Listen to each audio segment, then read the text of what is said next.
हर दिन किसी के बैंक से 30,000 रुपए निकल जाते हैं, किसी के बैंक से 12,000 रुपए निकल जाते हैं। हम ऐसा क्या कर सकते हैं कि हम ऑनलाइन ट्रांजैक्शन करें भी, लेकिन हमारा पैसा, हमारे मेहनत के पैसे सिक्योर्ड रहें। इसके लिए आज हमारे साथ साइबर सिक्योरिटी एक्सपर्ट रक्षित टंडन है और वो एग्जैक्टली बताएंगे कि जब हम ऑनलाइन पैसे का ट्रांजैक्शन करते हैं तो हमें क्या क्या ध्यान में रखना चाहिए। हम एटीएम मशीन के पास हैं और यहां से पैसे निकालने का भी एक तरीका होता है। वो सारा प्रोसेस क्या है, रक्षित हमें एग्जैक्टली समझाएंगे। रक्षित, देखिए, सबसे पहले तो हम मशीन के अंदर ये जो स्लॉट होता है जिसमें हम कार्ड डालते हैं, हम इसे चेक करें।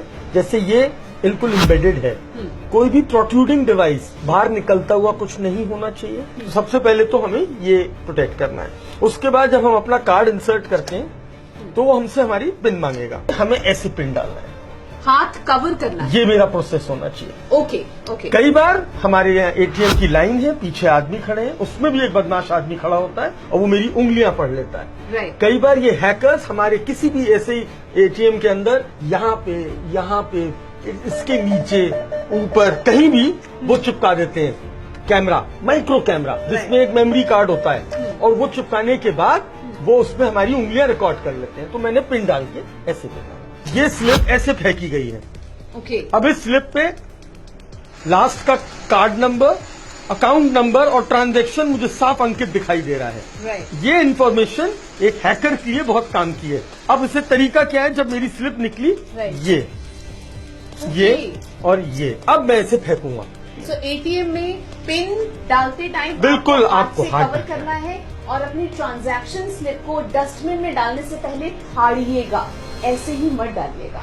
क्रेडिट कार्ड के मामले में हम काफी सावधानी बरतते हैं। क्यों रक्षित? मतलब एक कार्ड होता है लेकिन उससे भी पैसे निकल जाते हैं। Absolutely absolutely. एक सेकंड, आपके पास क्रेडिट कार्ड, डेबिट कार्ड है? ओके, आप दिखा सकते हैं प्लीज। ओके, अब ये देखिए, ये हमारे पास दो तरह के कार्ड हैं, एक इनका डेबिट कार्ड है और एक ये इनका क्रेडिट कार्ड है। हर डेबिट और क्रेडिट कार्ड के पीछे एक तो सिग्नेचर की स्पेस होती है, जिसपे हमेशा हमें एक पायलट पेन से साइन करके रखना चाहिए। यहाँ पे आखिरी में एक छोटे से 3 अंक लिखे होते हैं, जिनको हमारे यहाँ CVV बोला जाता है, कार्ड वेरिफिकेशन वैल्यू। ये नंबर ऑनलाइन शॉपिंग करते समय काम आता है। तो आजकल बदमाश क्या करते हैं कि जब हम उन्हें ये कार्ड देते हैं अपने शॉपिंग मॉल पे, पेट्रोल पंप पे, तो वो सिर्फ हमारा आगे का कार्ड नंबर और हमारा ये 3 डिजिट का कोड नोट कर लेते हैं। और अगर आप ये 2 चीजें मेरे पास हैं तो मैं कहीं भी जाके ऑनलाइन शॉपिंग कर सकता हूं। तो अब इससे बचने का तरीका ये है कि मैं ये याद कर लूं और इसको एक ब्लैक मार्कर से इरेज कर दूं। तो बेसिकली अपने क्रेडिट कार्ड, डेबिट कार्ड के पीछे से अपना CVV नंबर जो है उसको मिटा दीजिए, उसको याद रखिए, कहीं और अपनी डायरी में लिखिए, लेकिन वो कार्ड पे नहीं होना चाहिए। नंबर 2, जब आप रेस्टोरेंट में, पेट्रोल पंप्स में जाके कार्ड से पेमेंट करते हैं तो वो मशीन आपको आपके हाथ में लाके दे, आप अपना कार्ड उसको नहीं देंगे, क्योंकि उनके पास कार्ड क्लोनिंग मशीन हो सकती है जिसका हमें पता तक नहीं चलेगा। उम्मीद है आपके साथ कभी ऐसा ना हुआ हो, लेकिन मेरी नॉलेज में से बहुत सारे लोग हैं जिनके साथ फ्रॉड हुआ है। उनके बैंक से पैसे निकल गए हैं, किसी ने उनका कार्ड क्लोन कर लिया और एटीएम से पैसे निकल गए। रक्षित, अगर मेरे पैसे निकल गए, कोई उम्मीद है कि मुझे वो पैसे वापस मिल सकते हैं?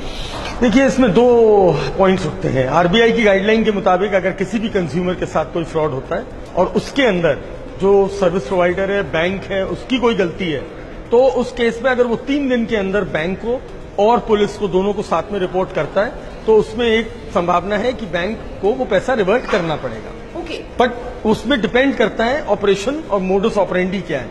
अगर कस्टमर की गलती है, जो कि 90% गलतियों में आजकल क्या हो रहा है कि मेरे पास कॉल आया था, मैंने अपना पिन दे दिया, मैंने अपना OTP दे दिया, तो उस केस में बैंक की कोई जिम्मेदारी नहीं होती है।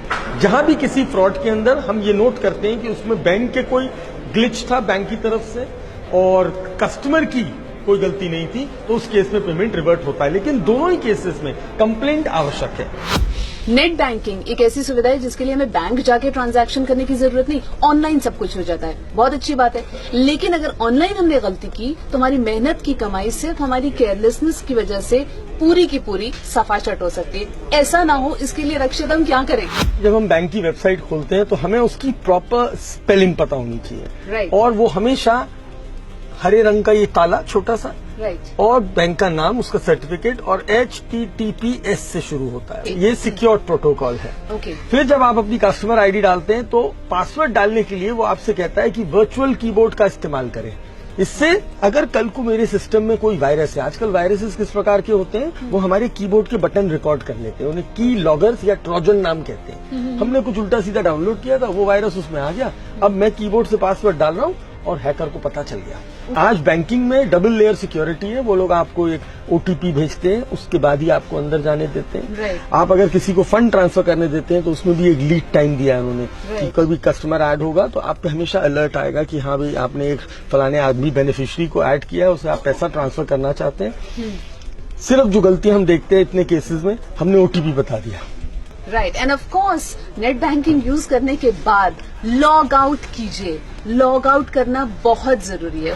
मोबाइल वॉलेट जिसमें हम अपने अकाउंट से पैसे भर लेते हैं, रक्षित, वहां से भी पैसे निकल जाते हैं। बिल्कुल निकलते हैं, और बहुत सारे मामले हमारे पास आते हैं जिसमें लोगों के मोबाइल वॉलेट से पैसे निकल जाते हैं। तो देखिए, मोबाइल वॉलेट एक एप्लीकेशन की तरह है। कई सारे नाम आपने सुने होंगे, फोन पे, मोबीविक, पेटीएम, जियो मनी, एयरटेल मनी, SBI बडी, ये सब प्रोडक्ट्स आजकल दिन पे दिन, वोडाफोन, M-पैसा, ये सब वॉलेट्स हमारे डिजिटल वॉलेट्स कहलाते हैं। जब आप इन्हें क्रिएट करते हैं तो एक आपके नंबर, मोबाइल नंबर आइडेंटिटी से क्रिएट होते हैं और उसका एक पासवर्ड होता है, और वो हमें ऐप लॉक करके रखना चाहिए अपने फोन पे। हम जब उस बैंक से पैसा ट्रांसफर करते हैं तो वो ऐप हमसे कहता है कि हमारा कार्ड सेव कर लीजिए। हमें लिए बड़ा कन्वीनियंट लगता है कि चलो एक बार सेव हो गया तो बार बार आराम आराम से पैसे डालते रहेंगे, लेकिन नहीं करना चाहिए। हम बार बार फ्रेश अपना पेमेंट उसमें ट्रांजैक्ट करें। अपना OTP उसका किसी को नहीं बताएं। दूसरा, अपने फोन में ऐप लॉक हमेशा रखिए। राइट। सो बेसिकली हर बार एक चीज सामने आ रही है, अपना OTP किसी के साथ शेयर नहीं करना है, किसी के भी साथ नहीं। हर दिन हम इतने अनइम्पोर्टेंट गैर जरूरी वीडियोस फॉरवर्ड करते हैं। आज के दिन इस वीडियो को जितने लोगों को आप फॉरवर्ड कर सकते हैं जरूर कीजिएगा, ताकि अगला फ्रॉड होने से रुक जाए और आप किसी का भला कर पाएं।